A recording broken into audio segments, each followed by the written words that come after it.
Et pour analyser cet état de siège au Nord Kivu et en Ituri, nous sommes avec Jason Stern, chercheur et directeur du groupe d'études sur le Congo à l'Université de New York.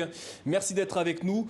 Le président Tshisekedi fait part de sa volonté de trouver, je cite, une solution définitive à la situation inacceptable dans l'Est du pays. Cet état de siège était-il, selon vous, la bonne solution ? Bon, je pense qu'il faut accorder un bénéfice du doute. Donc, il fallait faire quelque chose. C'est depuis 2 ans que le président Tshisekedi est là et la situation à l'Est s'est empirée.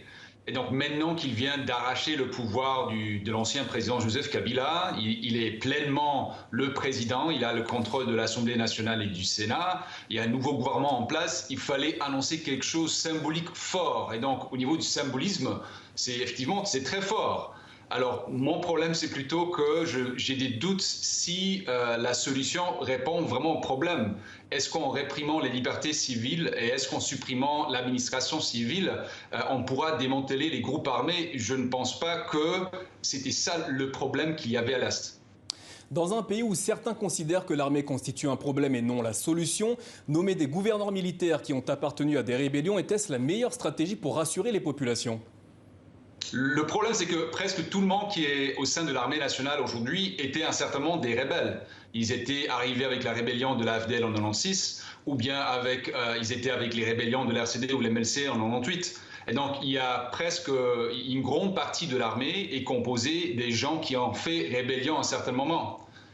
Et donc, je pense que c'était difficile de trouver quelqu'un qui était 100% propre. Néanmoins, je suis d'accord avec les autres intervenants, ces doutes pèsent. Pour moi, le problème, c'est qu'on vient de saper la redevabilité en supprimant les tribunaux civils, en supprimant l'administration civile, en réprimant la liberté de la presse, la liberté des manifestations, en écart, en quelque sorte, les institutions qui pourraient tenir redevable cette armée qui est là.